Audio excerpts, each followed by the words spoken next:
Normalmente, viajar de avião, particularmente em voos comerciais, é incrivelmente seguro devido a regulamentos rigorosos e padrões extremamente altos. Porém, isso não significa que acidentes não ocorram. Seja devido à inexperiência de um jovem piloto ou condições climáticas severas, às vezes aqueles que se aventuram em um voo nunca voltam para casa. No episódio de hoje, vamos abordar apenas alguns desses casos enquanto exploramos as histórias de 3 pilotos que desapareceram sem deixar rastro.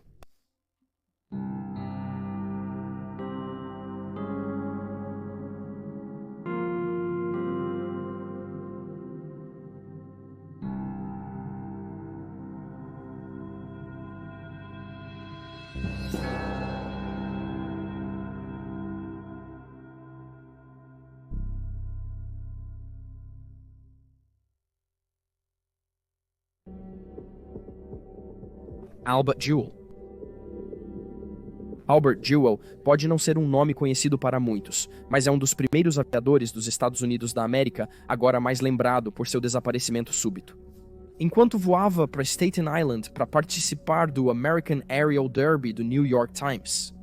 O derby foi organizado pelo jornal para comemorar o 10º aniversário do primeiro voo de Orville Wright.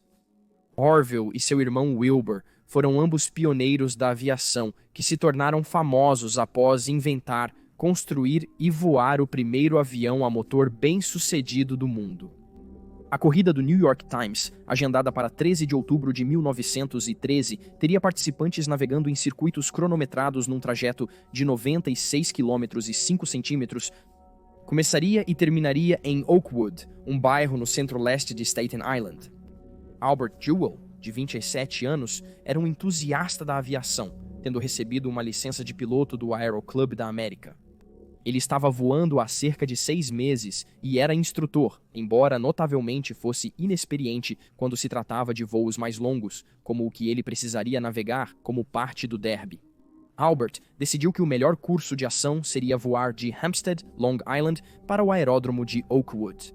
Ele foi visto por amigos, associados e soldados em Hempstead Plains, decolando e fazendo sua ascensão sem problemas, virando para o sudoeste antes de sumir de vista. Albert nunca mais foi visto. 2 testemunhas relataram ver uma aeronave parecida com o monoplano de Albert sendo levada ao mar pelo vento, no sul de Long Island. Da mesma forma, um monoplano também foi visto na área de Sandy Hook por um pescador.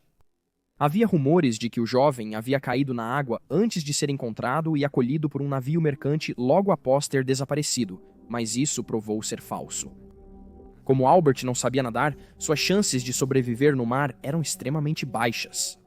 Nos dias seguintes, longas buscas pelo jovem de 27 anos foram realizadas, com investigadores procurando tanto em terra quanto no mar.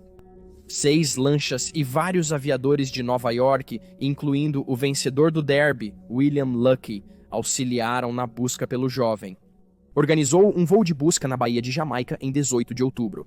A Baía de Jamaica e o Rockaway Point foram intensamente pesquisados porque este último foi onde Albert foi visto pela última vez.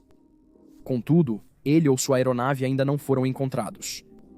Nos meses seguintes, diversas companhias aéreas ofereceram recompensas por informações sobre os restos mortais de Albert ou seu desaparecimento.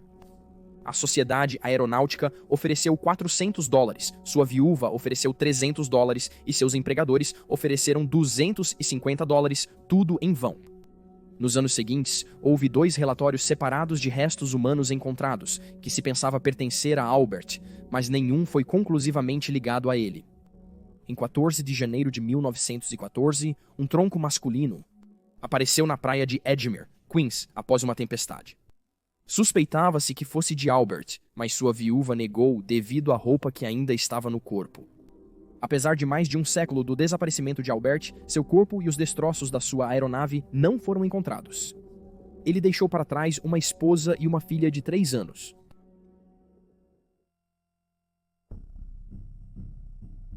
Brian Chadwick.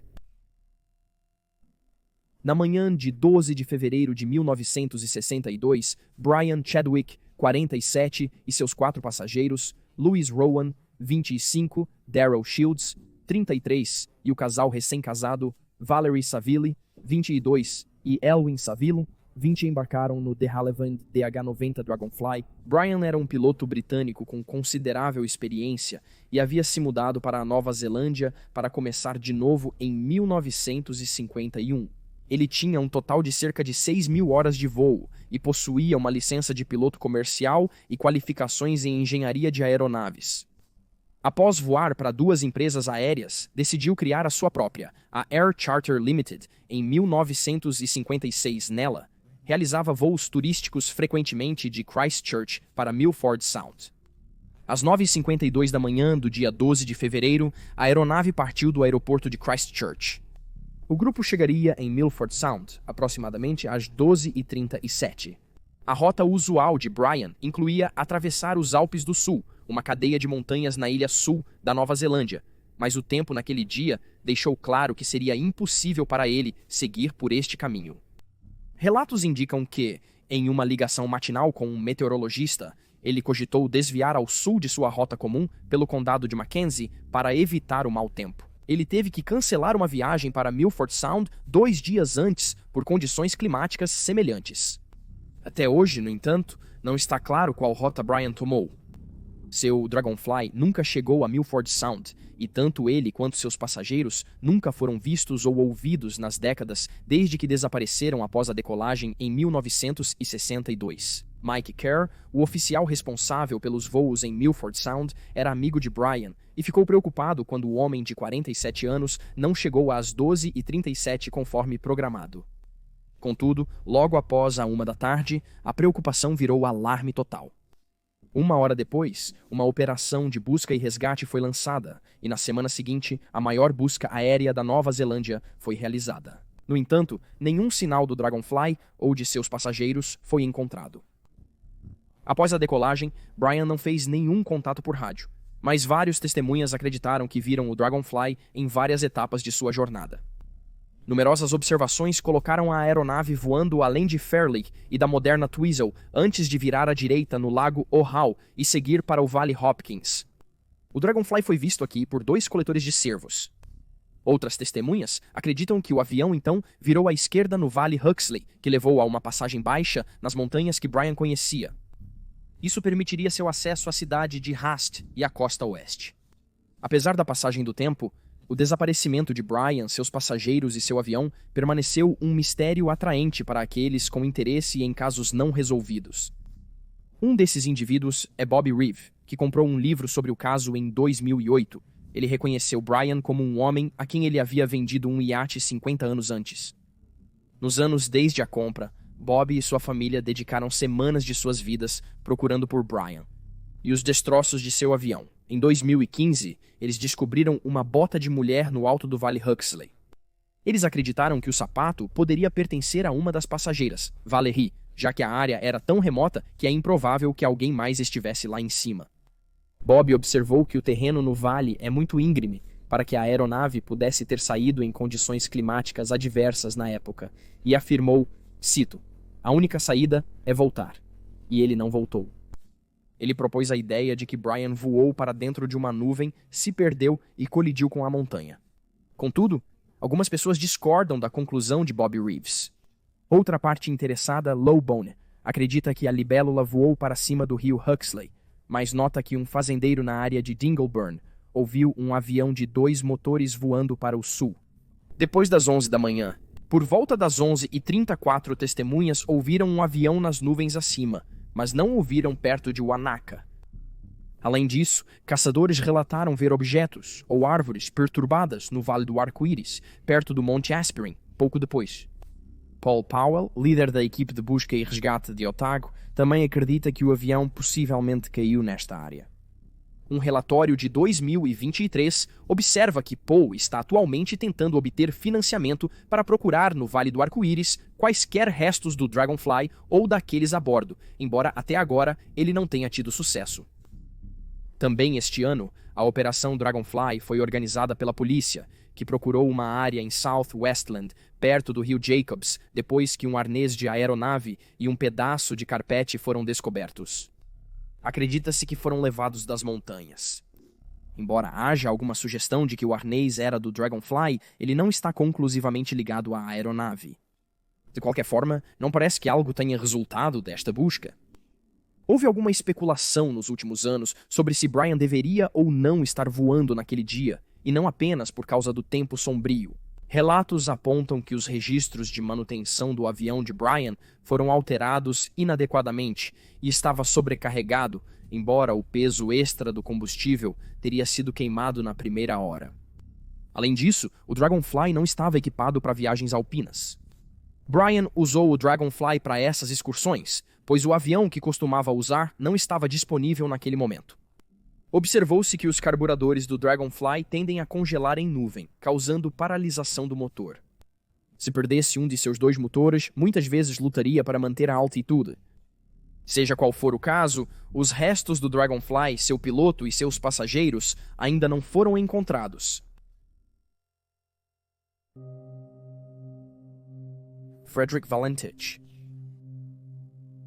Frederick Valentich tinha grandes sonhos de conseguir um emprego na aviação nos anos 70, e embora ele tenha conseguido acumular 150 horas de voo e uma classificação de instrumento de classe 4 que lhe permitia voar à noite em condições meteorológicas visuais, ele não conseguiu garantir um lugar na Real Força Aérea Australiana.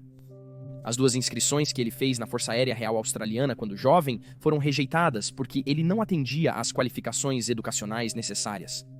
Frederick seguiu estudando parcialmente com o objetivo de ser um piloto comercial. Contudo, era um estudante medíocre, tendo reprovado 2 vezes nas 5 matérias do exame de licença comercial. Apenas um mês antes de desaparecer, ele reprovou em mais 3. Além disso, ele esteve envolvido em vários incidentes como piloto. Durante um desses eventos, ele se desviou para uma zona controlada em Sydney, o que lhe rendeu um aviso, e em 2 outras ocasiões, ele voou deliberadamente para dentro de uma nuvem. Supostamente, considerava-se uma acusação devido ao comportamento indisciplinado de Frederick. Em 21 de outubro de 1978, Frederick, de 20 anos, partiu em um Cessna 182 para a ilha da Tasmânia, King Island.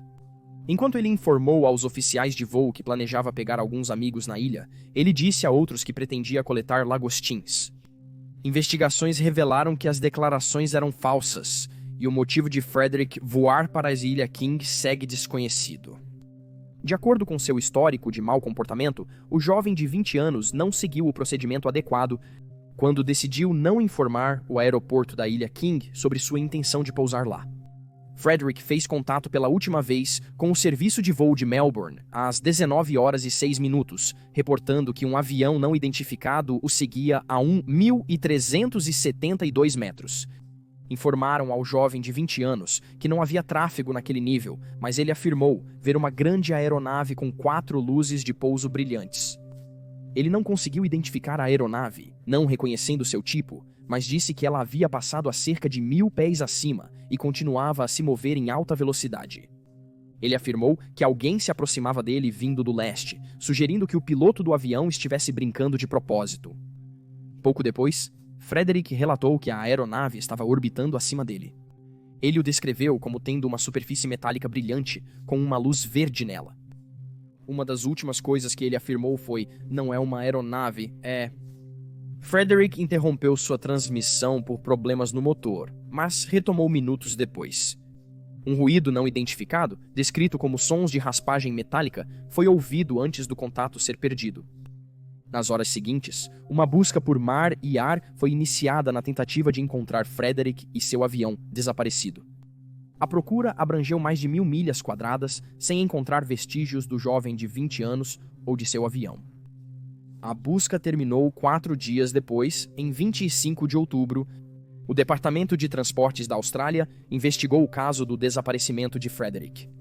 Mesmo sem determinar a causa, presumiu-se que o ocorrido foi fatal para o piloto. Em 1983, 5 anos após o desaparecimento, uma aba de capô do motor foi encontrada na costa, na ilha Flinders, nordeste da Tasmânia. O Bureau de Investigação de Segurança Aérea especulou que a aba do capô havia viajado para onde foi encontrada a partir da última posição conhecida de Frederick. Além disso, o Bureau notou que a aba do capô veio de um Cessna 182 entre uma certa faixa de números de série, incluindo o do avião de Frederick, que parece ser o mais próximo que as autoridades conseguiram chegar para vinculá-lo concretamente ao desaparecimento. Nas décadas desde que o jovem de 20 anos desapareceu, houve muita especulação e várias teorias propostas sobre qual destino o acometeu. Uma sugestão é que Frederick encenou seu próprio desaparecimento por uma série de razões, incluindo que ele tinha combustível suficiente para voar 500 milhas, que sua aeronave não foi rastreada no radar, causando alguma dúvida de que ele estava perto de Cape Otway, e que a polícia de Melbourne recebeu relatos de uma aeronave fazendo um pouso não muito longe de Cape Otway no momento do desaparecimento de Frederick. Foi sugerido que Frederick, desorientado, voava de cabeça para baixo, vendo suas próprias luzes refletidas na água. Esta teoria diz que ele caiu no oceano posteriormente. Foi notado que o Cessna 182, com seu sistema de combustível por gravidade, não poderia voar invertido por muito tempo, pois seu motor falharia rapidamente. Alguns detetives online especularam que Frederick tirou a própria vida, mas não há evidências que apoiem isso. Aqueles que o conheciam, incluindo colegas e médicos, afirmaram que ele não mostrou sinais de depressão ou ideias suicidas, e ele não se tornou notavelmente diferente ou retraído nos meses que antecederam o desaparecimento. Aposentou-se dos Estados Unidos da América em 2013. O piloto aposentado da Força Aérea dos Estados Unidos da América e astrônomo James McGarrah e o autor Joe Nickell propuseram que a inexperiência de Frederick o levou a ser enganado pela ilusão de um horizonte inclinado. Essa perda de perspectiva pode ter causado nele a entrada inadvertida de sua aeronave em uma espiral de cemitério, um tipo de mergulho em espiral perigoso, geralmente realizado acidentalmente por pilotos com menos treinamento. As espirais de cemitério são mais comuns à noite ou em condições climáticas difíceis, onde não existe horizonte para fornecer correção visual para os enganosos sinais auditivos. Os dois homens sugeriram que as forças G da espiral apertada reduziriam o fluxo de combustível, causando os problemas de motor relatados por Frederick. Eles disseram que as luzes brilhantes podiam ser planetas e a estrela Antares. Claro, com qualquer caso estranho como este, há muitas pessoas que acreditam que algo mais sinistro estava acontecendo no dia que Frederick desapareceu. Ufólogos acreditam firmemente que extraterrestres estavam presentes no momento em que ele desapareceu, abduzindo-o e destruindo seu avião. Testemunhas naquela noite alegam ter visto uma luz verde se movendo erraticamente no céu. Ufólogos acreditam nestes relatos, pois Frederick mencionou uma luz verde em seus informes para o serviço de voo de Melbourne. Um grupo chamado Ground Saucer Watch, baseado em Phoenix, Arizona, afirma ter fotografias do dia do desaparecimento, mostrando um objeto em movimento rápido saindo da água perto do farol de Cape Otway. Contudo, as fotos não eram nítidas o bastante para identificar o objeto exibido. Notavelmente, o pai de Frederick afirmou que seu filho era um fervoroso crente em OVNIs e passava grande parte do seu tempo no ar preocupado com a possibilidade de ser atacado por extraterrestres. Um artigo de notícias de 1982, do Herald, relatou que um produtor de cinema independente, chamado Ron Cameron, estava procurando pelos restos de vários acidentes de avião, incluindo o de Frederick. Cameron disse estar perto de recuperar as aeronaves, pois os 4 locais de acidentes são próximos. No entanto, não parece que a recuperação tenha ocorrido. Certamente, o avião de Frederick nunca foi encontrado, nem seus restos mortais. Até hoje, Frederick ainda está desaparecido, e o que aconteceu com ele em 21 de outubro de 1978 permanece um mistério. E aí estão os fatos. Deixe seu comentário com teorias e especulações abaixo, curta o vídeo e inscreva-se para apoiar o canal. Obrigado por assistir, fique alerta, fique seguro e nos vemos na próxima vez.